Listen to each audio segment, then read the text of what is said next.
Shabbat Shalom, familia, desde Venezuela, su hermano Rudo Luis Reyes Morales. Shabbat Shalom a toda la comunidad de Yehoshua y a todos mis hermanos que estamos dentro de las naciones. Shabbat Shalom. Hoy estamos de regocijo, estamos en el día de Shabbat. Hoy estamos en Ejat, en un mismo sentir, toda la comunidad de la Kehilá de Yehoshua. La gloria y la honra a nuestro Padre Celestial, Jehová Sebaot, y a nuestro Rey, Yeshua HaMashiach, que nos permita el poder estar aquí nuevamente con todos ustedes y disfrutar de las enseñanzas a través de la plataforma Radio Shalom. Estamos en las redes sociales, estamos en Facebook, Telegram, WhatsApp y el canal de YouTube de la Kehilá de Yehoshua. También estamos en Internet con el nombre Congregación El Yo Soy. Somos una comunidad en línea porque estamos debidamente registrada en los Estados Unidos con el nombre de Asambleas Alfa y Omega, en la ciudad de California, Los Ángeles, en Ben Garden.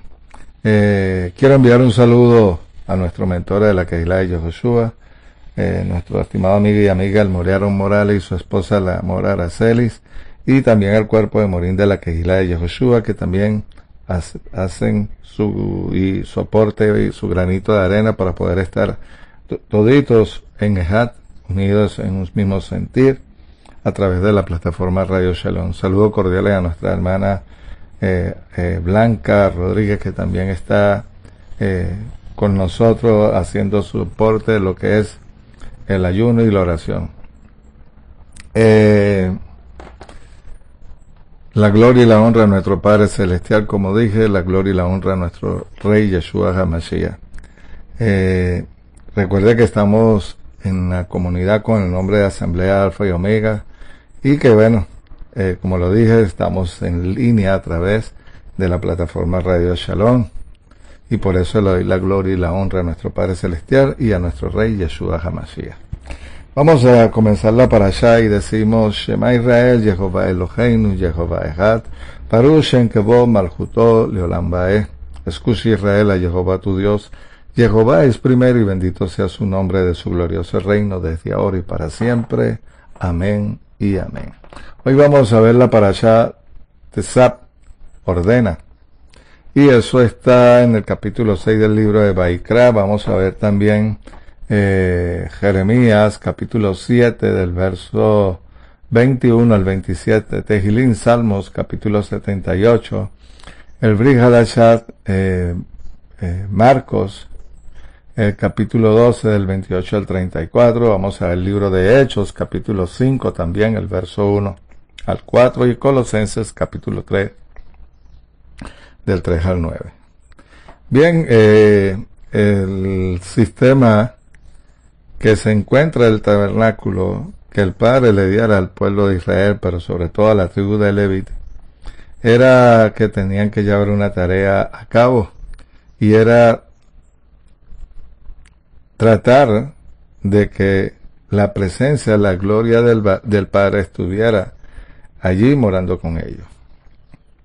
Y que los sacrificios que hemos estado viendo durante la parashá que corresponde al libro de Vaikra, del capítulo 1 hasta el capítulo 7, habla de los sacrificios, con la referencia del capítulo 1 al capítulo 5 está hablando del altar, los tipos de ofrendas, pero que esas ofrendas también tenían que ver con el pueblo. No solamente era que para el levita le corresponde ser el capítulo 6 y 7, que aunque fuesen levita, tenían la responsabilidad de también presentar sus ofrendas de pecado, todas las concernientes que se mencionan en el capítulo 1 hasta el capítulo 5, ofrenda, vegetal, todas ellas las que hemos visto durante este tiempo.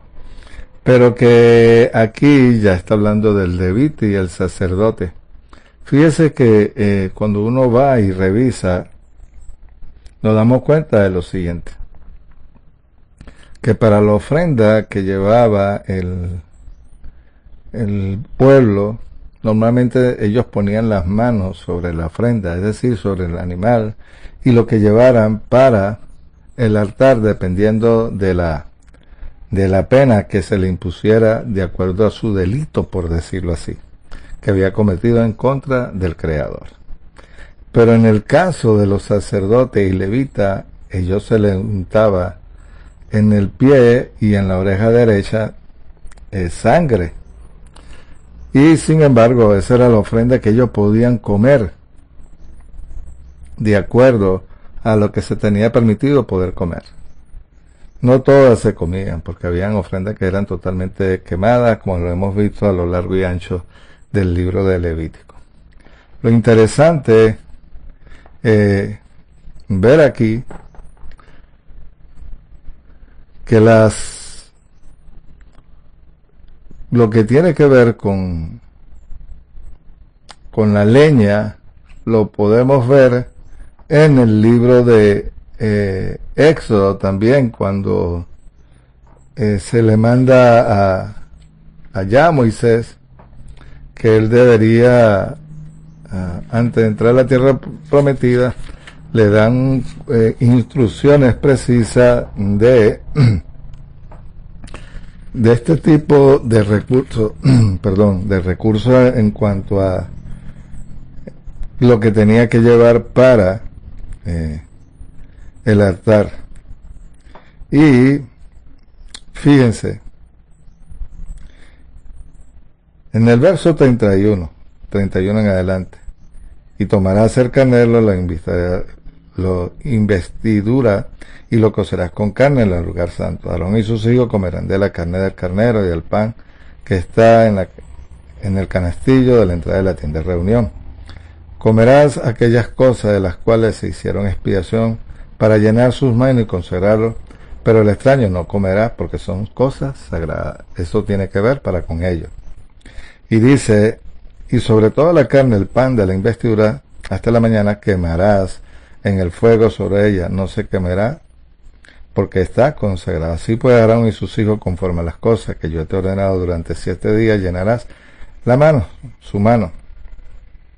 Santificarás el becerro diariamente en expiación del pecado, purificación del altar y expiación sobre él, y lo ungirás para consagrarlo. Oiga, hará expiación del altar durante 7 días, será el altar santísimo. Todo lo que toque el altar será santificado. Entonces le ofrecerá sobre el altar los corderos añales de cada día con mente. Y ofrecerá un cordero en la mañana, antes del crepúsculo. Con el primer cordero ofrecerá 10ª parte de una harina de flor de harina amasada con 1/4 parte de india, aceite machacado y libación, 1/4 parte de vino. Y el segundo cordero lo ofrecerá antes del crepúsculo, es decir, antes de que comenzara la caída del sol, antes que saliera el sol y antes de la caída del sol. Pero lo importante aquí era la leña que tenía que llevarla, y eso lo podemos ver en le pido disculpas, pero sé que lo tenía, ¿verdad? No sé por qué no lo anoté, pero sí tenían que poner la leña para el altar, y ellos poner eso en el altar para poder que eso no se apagara, es lo que quiero decir. Ellos lo prendían en la mañana, sacaban una ceniza, recogían y volvían y prendían. Es decir, que el altar tenía que estar permanentemente encendido.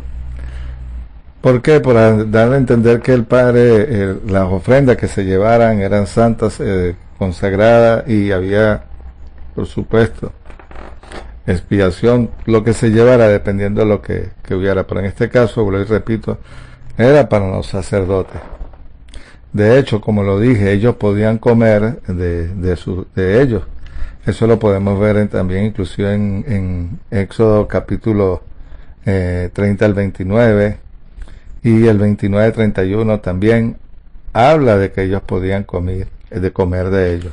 Y en el libro de Levítico también, en el capítulo 10, en el verso 12, entonces Dijo Aarón y a sus hijos que había quedado Eleazar e Itamar tomar la ofrenda vegetal sobre las ofrendas ígneas y comerla sin levadura junto al altar, porque es cosa santa.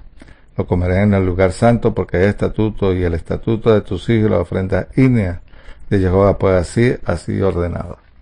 Fíjense que los sacerdotes y los levitas, los hijos de Aarón, podían disfrutar de lo que hubiera en el templo, inclusive el pan de la mesa de proposición que se cambiaba semanalmente, que lo vamos a ver, también se podía comer. Miren, en Primera de Crónicas, capítulo 23, habla también de las ofrendas, y es cuando capítulo 23, el verso 26. Recuerde que David es quien le da instrucciones a Salomón de todo lo que tenía que ver con ellos.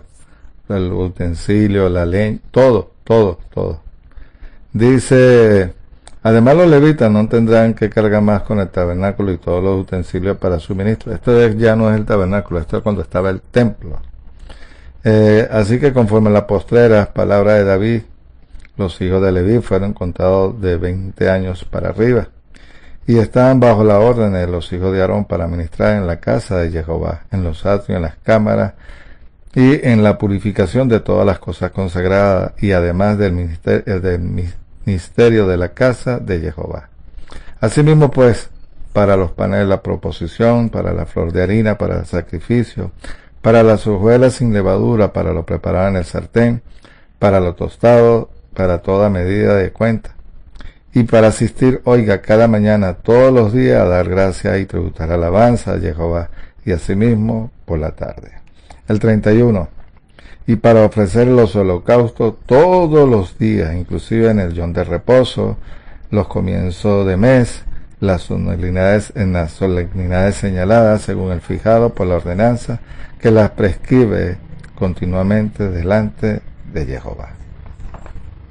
Qué interesante que el Padre, algo que le dejó como un legado a Moshe y Moshe a Josué, y que en la historia de los jueces debió haber cuidado el pueblo de Israel y aún los levitas, el pueblo y el tabernáculo, para que morara la presencia del Padre allí. Nosotros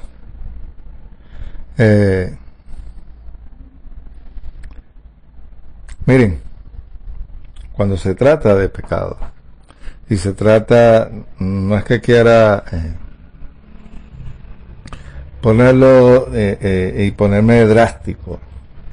David cuando mandó a Salomón a que no omitiera detalles en cuanto al templo y todo lo que le había mandado, en todo lo que le dijo, hijo, esfuérzate y sé valiente en cuanto a las cosas del Padre, porque para que tú puedas vivir delante de Él, pero mantente fiel en todo, porque Él le estaba diciendo, Él había cometido errores, y sin embargo le hace saber que cuidara lo que era el reinado, las personas que iban a estar a cargo de él, porque inclusive él decía que era joven, que no sabía ni cómo entrar ni cómo salir, y cuando habla de esa manera es poder llevar una casa conforme a lo que el Padre establece. Mire lo que dice aquí en el verso Primera de Reyes capítulo 1, en el verso 45 en adelante. Y el sacerdote Sadoc y el profeta Natán lo habían ungido como rey en Gihón, y habían subido desde ahí con gran regocijo, de modo que la ciudad estaba alborotada y ese bullicio que había oído. Además, Salomón se ha sentado en el trono del reino. También los hijos del rey han llegado a bendecir a nuestro Dios, el rey David, y dijo, tu Dios haga el nombre de Salomón más ilustre que tu nombre, y engrandezca su trono más que el tuyo, y él mismo, rey, ha hecho reverencia sobre su lecho. Y el rey también ha dicho, así sea bendito Jehová, el Dios de Israel, que ha hecho que se sentara en el trono en este día, y que mis ojos lo hayan visto. Entonces todos los huéspedes de Adonías se estremecieron y se levantaron cada uno y se fue por su camino. Pero Adonías tuvo temor de Salomón y se fue y se levantó a asirse de los cuernos del altar. Oiga, ¿por qué el altar? Era una costumbre que se tenía cuando un rey estaba atribulado. Se iba a la esquina del altar para que su oración fuese como una ofrenda viva. Así como cuando dice que Yeshua se entregó como sacrificio vivo, y ese sacrificio tenía que ver con ello. Ahí. ¿Y qué dice? E informaron a Salomón, Adonías, que el rey Salomón había sido de los cuernos del altar, diciendo, júrame hoy el rey que Salomón no matará a su siervo con la espada. Y Salomón le dijo, si él llegase a mostrar como un hombre digno, ni uno de sus cabellos caerá a tierra, pero si se halla maldad, entonces morirá. Entonces el rey Salomón lo hicieron bajar del altar, y vino y se postró ante el rey Salomón, y Salomón le dijo, vete a tu casa. Pero mire lo que sucede. Cuando se acercaban los días de la muerte de David, mandó a su hijo Salomón diciendo, yo sigo el camino de todos los hombres en la tierra, tú sé fuerte y sé hombre. Guardarás que la obediencia a Jehová tu Dios, para andar en sus caminos y guardar sus estatutos y mandamientos y decretos, y sus testimonios como está escrito en la ley de Moisés, a fin de que procedas sabiamente en todo lo que hagas, y a todo lo que te inclines, a fin de que cumpla su palabra que habló acerca de mí, diciendo, tu hijo guarda sus caminos, andando delante de mí con fidelidad, con todo su corazón y con toda su alma, jamás te faltará varón sobre el trono de Israel. Si usted ve más abajito, David le dice, mira, habían dos hombres que me hicieron la vida imposible. No la vida imposible, uno derramó sangre y David le decía, sea la sangre sobre tu cabeza. Pero el otro le dijo, hey, no permita que vayan mis canas al Seol. ¿Qué tiene que ver esto con la parashá? El lugar donde estaban para presentar ofrenda por culpa, que tenían que hacer los levitas. Pero un rey también tenía que no ofrecerla a él, tenía que dársela al sacerdote. Ahora fíjense, por eso vemos que también hubo el rey Usías, creo que en un día Yom Kippur presentó una ofrenda y le salió lepra en la frente. No le toca.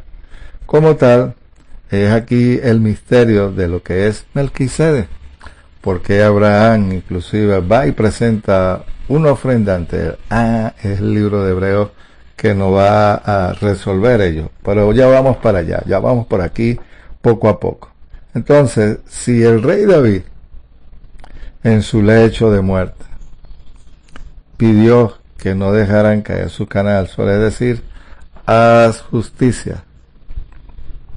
Nosotros podemos equivocarnos, como lo vimos la semana pasada, por lo que es un pecado por ignorancia, o porque no teníamos tal conocimiento. Pero igual tenías que presentar la ofrenda. Cuando David peca, cuando tuvo relaciones con Bexabe, no le fue fácil lo que le dijeron en cuanto a lo que iba a suceder con el niño. El niño muere, pero sin embargo él ora de la siguiente manera y dice, ten piedad de mí, Elohim, conforme a tu misericordia, conforme a la multitud de piedades, borra de mí mis transgresiones, lávame más de mi maldad y purifícame de mi pecado, porque yo reconozco mis transgresiones y mi pecado está siempre delante de mí. Contra ti he pecado, y he hecho lo malo delante de tus ojos, para que seas tú reconocido justo en sentencia y tenido por tu puro juicio. Aquí vemos a David. Si él tuviese que presentar una ofrenda, seguramente se la entregaría a uno de ellos. suficiente habla de lo que es. Déjame tomar un poco de agua.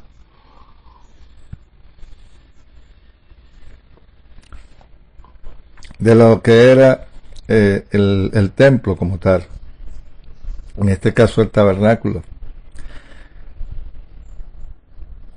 La importancia, el rol que tiene que jugar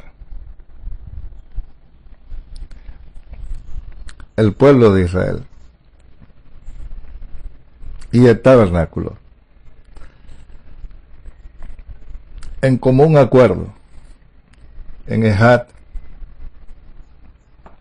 para que la presencia del Padre no se retire en tierra. Aunque no hay templo, pero nos dejó el sello, el Rúa. Nosotros tenemos la Torá, que es inspirada por el Padre, por los profetas, y que tenemos el Brit Hadashah como parte de la alianza, como testigo de un documento legal. Aunque usted lo vea como un papel, pero quiero que sepa que eso es un documento legal. ¿Y sabe por qué? Porque a él se le hizo un juicio. Y cuando él venga, va a decir, hey, la persona que me hicieron un juicio falso. Y por tal, yo tengo derecho, ahora, como juez de la tierra, presentarme para yo hacer mis demandas, poner mi sentencia y poder sanar la tierra o restaurar lo que viene. Por eso es que se le dice que guarden Shabbat, guarden los tiempos señalados y guarden la Torah, porque es nuestro manual, nuestro tiro al blanco para apuntar a él y poder seguir delante de ellos. Miren, yo quiero ir al libro de Jeremías, en el capítulo 52, porque siempre hablamos de ellos, pero acuérdense que ellos llevaron las consecuencias de ¿cómo se llama? De cuando fueron cautivos. Jeremías capítulo 52, el verso 12 en adelante. Mire qué tristeza. En el mes quinto, a los 10 días del mes del 19º reinado de Nabucodonosor, el rey de Babilonia, llegó a Jerusalén Nabuzaradán, capitán de la guardia que servía a la presencia del rey de Babilonia, y quemó la casa de Jehová, la casa real de todas las casas de Jerusalén, destruyó con fuego todo edificio grande. El ejército caldeo, a las órdenes del capitán de la guardia, destruyó todos los muros alrededor de Jerusalén. Y Nabuzaradán, el capitán de la guardia, llevó cautividad parte humilde del pueblo y un remanente de la población que había quedado en la ciudad, junto a los desertores que se habían pasado al rey de Babilonia y al resto de los artesanos. Oiga, pero de otra parte, entre los más pobres del pueblo lo dejó Nabuzaradán, capitán de la guardia, como viñadores y labradores y asalariados. Y los caldeos rompieron en pedazos las columnas de bronce que estaban en la casa de Jehová, las basas del mar de bronce que estaban en la casa de Jehová, y llevaron todo el bronce a Babilonia, y se llevaron los calderos, las palas, las aspiraderas, las tazones, las cucharas, los utensilios de bronce que ministraban. Si usted ve el libro de Daniel, se da cuenta que eso estaba allá, y cuando el rey de Babilonia, que el padre lo restaura, buscó los utensilios del templo, y ya sabemos lo que pasó. Si eso fue consagrado, y el padre se molestó allá, cuando se habla de la escritura de la pared, ¿eso será que está no vigente hoy? Dejo esa pregunta. Vamos a ir al libro ahora de Nehemías, que tiene que ver cuando ellos regresan y de allá mismo inclusive. El capítulo 10 de Nehemías, el verso Eh,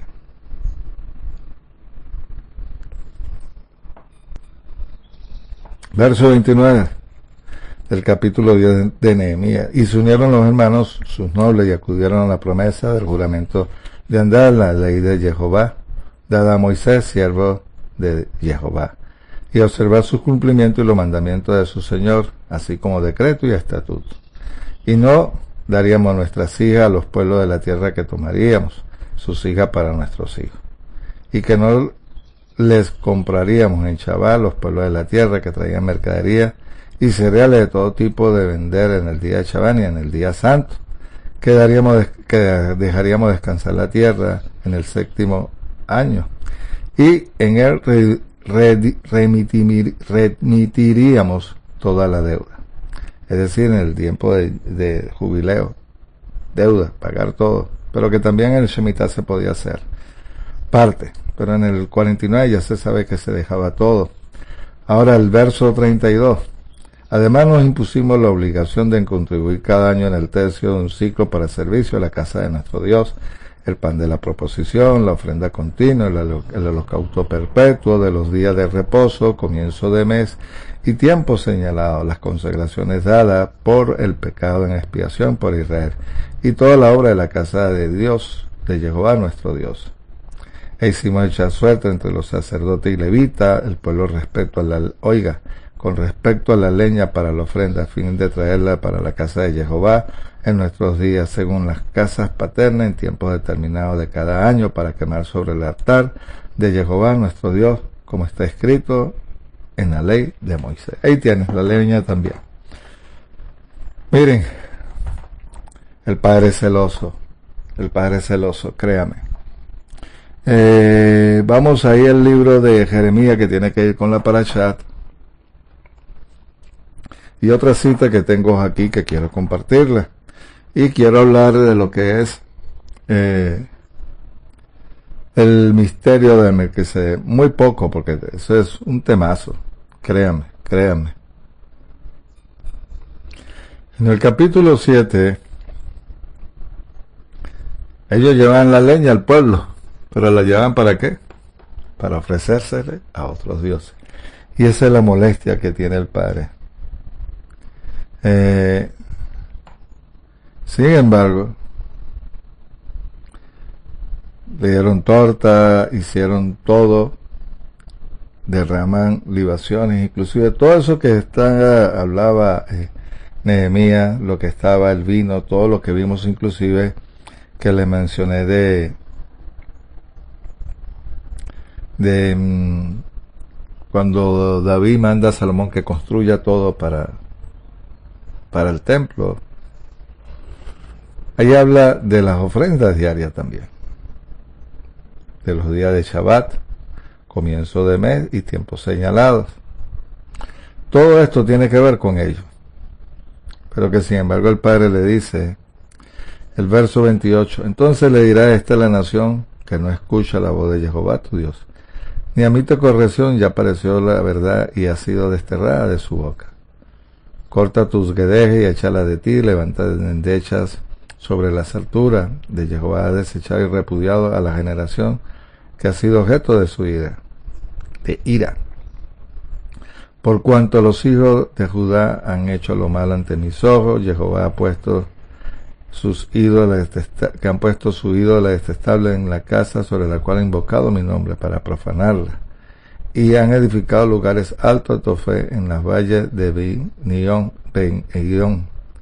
Beinón, para quemar a sus hijos y a sus hijas en fuego, cosa que yo no les mandé, ni ha subido mi corazón.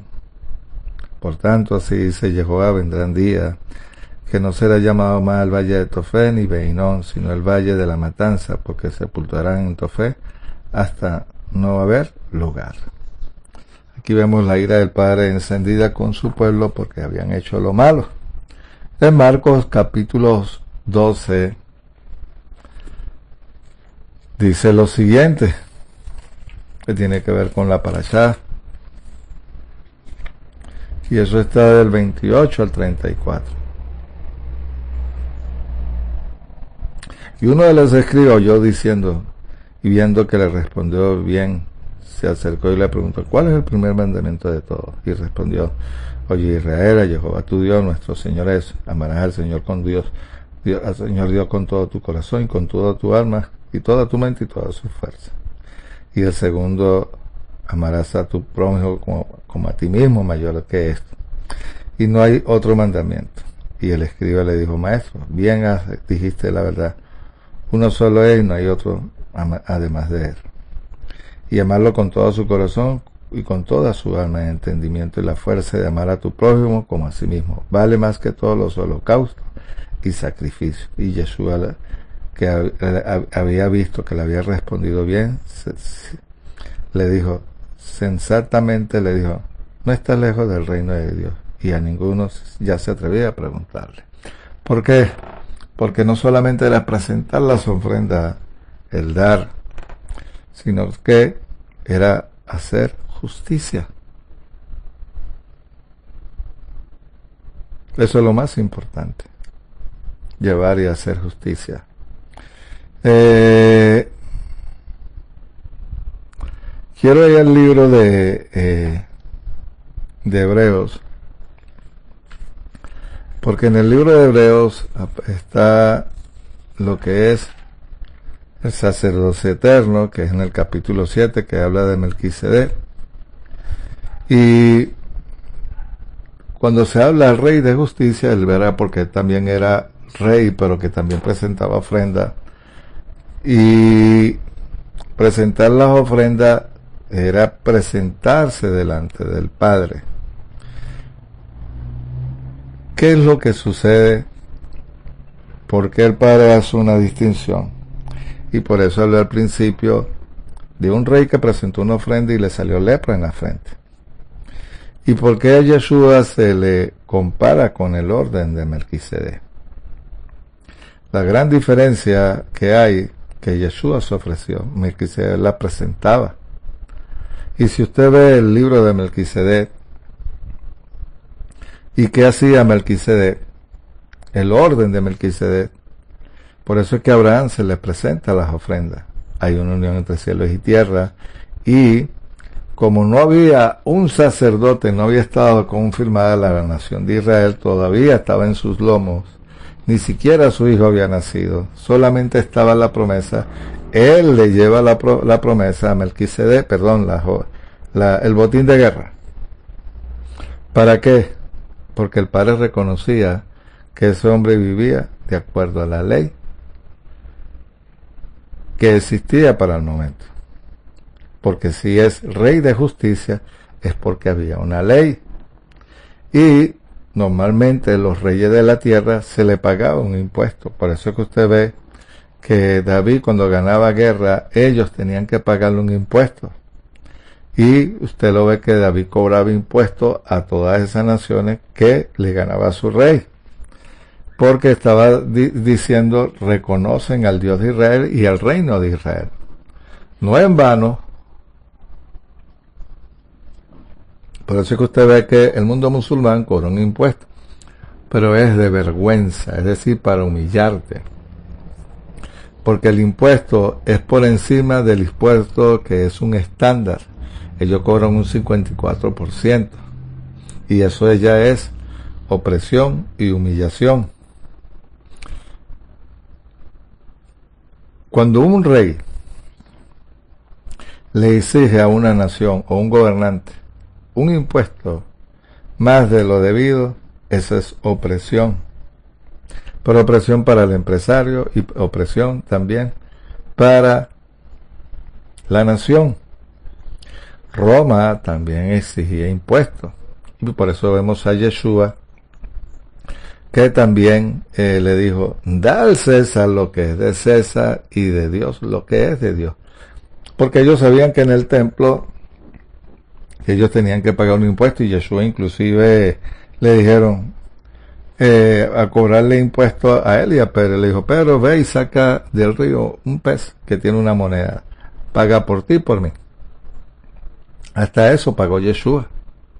Entonces, ¿qué tiene que ver un rey con un impuesto y qué tiene que ver un rey con una ofrenda? ¿Cómo tú te vas a presentar delante del Padre si tú no pagas tus impuestos, si tú robas a la nación, si tú no pagas los derechos que tienes sobre tu tierra. Entonces el día de mañana, cuando usted vaya a quejarse delante del Padre, papá, mira que tú sabes que esto, amigo, pero si tú eres el primero en no obedecer, tú no pagas tus impuestos, tú no pagas tus derechos. Entonces, inclusive, si tienes deudas por multa,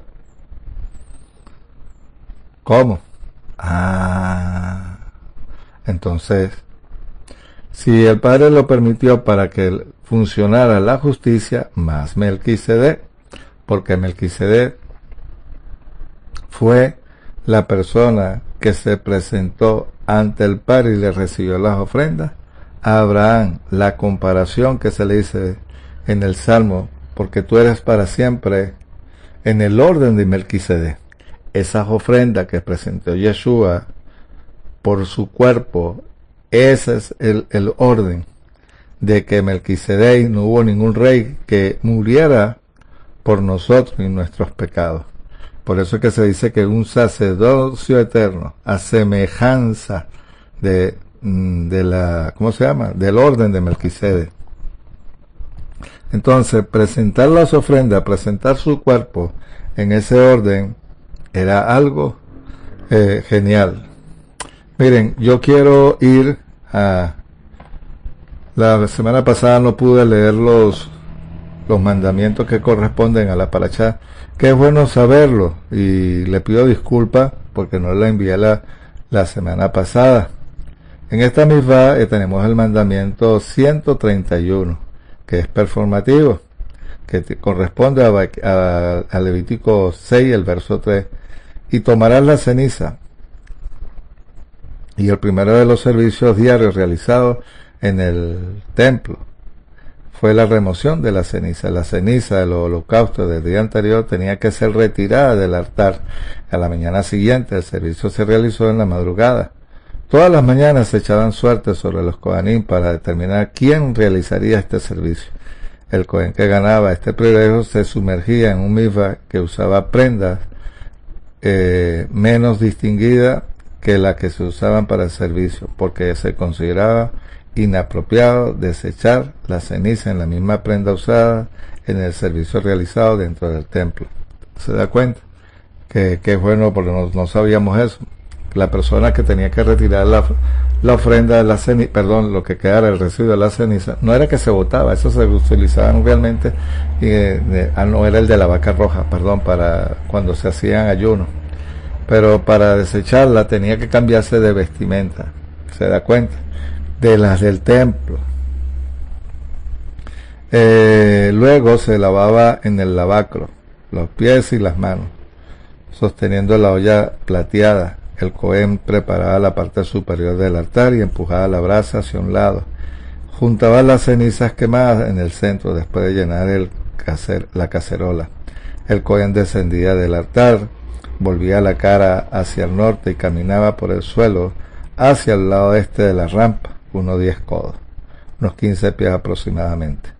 Hacia el norte, aquí, para vaciar la ceniza en el suelo y aproximadamente en 3 palmos, que está en la parte de 9 pulgadas de la rampa. Tan pronto como se completó el mandamiento de remover la ceniza, todos los Kohanim que estaban en el servicio de ese día ascendieron al altar para limpiar la ceniza restante. Lo apilaron en el centro del altar, formando un montón conocido como tapuat. Siempre que este montón crecía excesivamente, las cenizas sobrantes se llevaban a un lugar especial fuera de la ciudad de Jerusalén, que se enterraba para que no fueran esparcidas por el viento y molestadas que molestaran a los animales. La perspectiva. Uno de los milagros que ocurrió en el Beit Hamikdash fue que las cenizas fueron depositadas en el suelo, serían tragadas de inmediato y no quedaría ningún rastro de ellas. Este mandamiento aprendemos que Jehová, de un servicio realizado para Jehová, debe considerarse y no ser de grande sino importante cuando puedan parecer. El otro mandamiento tiene que ver con, en el capítulo 6, el verso 6, el fuego se mantendrá encendido, el altar, La esencia de este mandamiento del fuego permanece que el altar debe arder todos los días, aunque el fuego celestial descendería sobre el altar todos los días. Es un mandamiento para los Kohanim mantener el fuego constantemente terrenal. Para ocultar el milagro, porque Jehová prefiere realizar milagros desde forma oculta, para que se mezcle con el orden natural de la vida. En la realidad habían 3 pilas de madera en el altar. La gran pila de madera se colocó en la esquina al suroeste del altar. En este montón más grande se quemaron todos los sacrificios. En el segundo se encendió una llama pequeña en la esquina suroeste del altar, y esto se denominó segundo arreglo de fuego. Se tomaron carbones encendidos y se llevaron a un lugar de ofrenda de incienso en el altar dorado del interior. El tercer y más pequeño fuego, ubicado en el norte, se mantuvo simplemente en cumplimiento de este mandamiento. Si la menorá se apaga, no se puede volver a encender con ningún fuego excepto el del altar. Wow. El Vaikra, inclusive del mismo 6, no puede extinguirse, es decir, apagarse. Prohibió apagar el fuego del altar. La ley, ya vamos a terminar. Como tal no se puede apagar, eso lo estamos viendo, el fuego del altar. La ley dice, si uno apaga incluso un solo carbón, está violando esta prohibición. Incluso está prohibido quitar el fuego del altar y solo después apagarlo, ya que todavía se considera fuego del altar. La perspectiva, incluso antes de la construcción del Beit HaMikdash, el fuego ardió en el altar ininterrumpidamente durante más de 100 años, 40 años en el desierto, 14 años en el Mizkan, y en Gigal inclusive 57 años en los dos, en Gibón y en Nob. Vamos al capítulo 6, el verso 9, que tiene que ver con el mandamiento 134. Vimos el 131, 32, 33 y este es el 134. Lo que quede de él, Aarón y sus hijos comerán. Este mandamiento es performativo. Es una misma que los Kohanim coman el resto de las ofrendas comidas. La ley o la ley. Lo que quede de una ofrenda comida después que el Kohen le haya ofrecido el comet, la cantidad tiene 3 dedos medidos, que puede ser comido por los Kohanim que estaban en el servicio en esa semana en particular. Tenía que comerse dentro de los confines del tabernáculo, Beit HaMikdash. Incluso los Kohanim tenían que tenían imperfecciones, por lo que se le prohibía ofrecer sacrificios, se le permitiría participar de las ofrendas de la comida. La única ofrenda de la comida de la que nadie podía participar de un Kohen, en referencia, eso está en Manashot 53, verso 72, en lo que llaman ellos las leyes que están en el templo. Y eso lo dice el Talmud, inclusive la Mishnah, y los korbanot, cómo se presentaban los korbanot en cada una de las mañanas, inclusive en las fiestas, los comienzos de de mes y días de Shabbat. Vamos con el 6:10. No se cocerá con levadura. En esencia está prohibido cocinar el resto de la ofrenda de la comida aparte que comen los Kohanim, de tal manera donde puede convertirse en jamé enleudado. Eso está en Sebajín 36, Menajot 55-56. Y el 6:13 está la ofrenda de Aarón y sus hijos que ofrecerán a Jehová. En esencia, una misma diaria para el Kohen Gadol ofrece una ofrenda de comida. A esto se le llama ofrenda de panqueques. Se horneaba en un sartén con poca profundidad. De ellos se horneaban 12 panes, y la mitad de los cuales se ofrecían para la mañana y la otra mitad para la tarde. Antes de ofrecerle los panes se partían en trozos pequeños.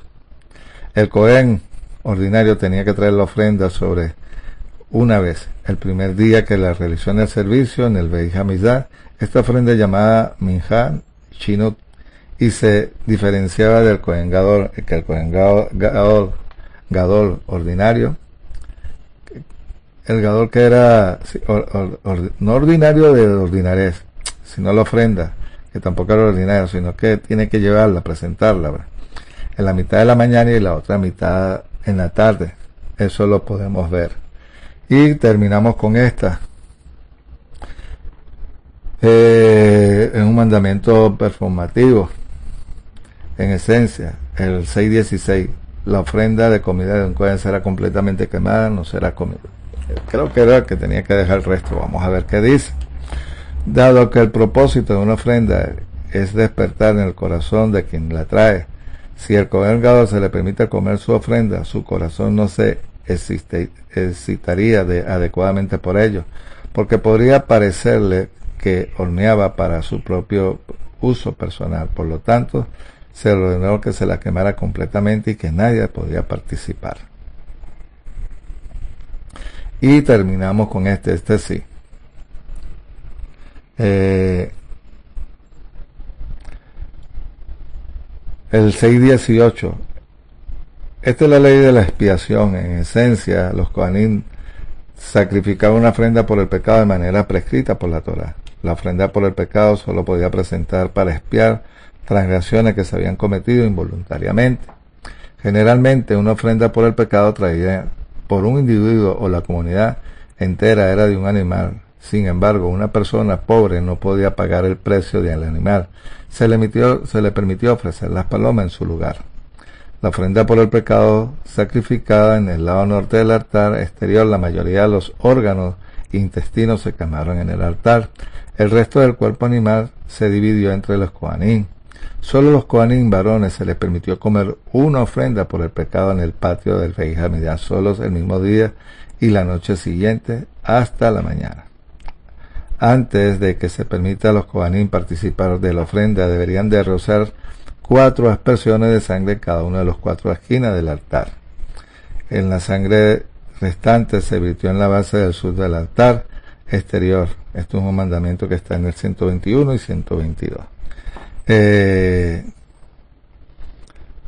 La perspectiva es lo siguiente: la quema de las entrañas y los riñones del animal expió se debía descarriado a sus pensamientos, mientras al rociar la sangre del animal sobre el altar simbolizaba que la sangre del pecado debería haberse derramado debido a su acto maligno. La sangre del animal, en lugar de su propia sangre, le sirve de expiación.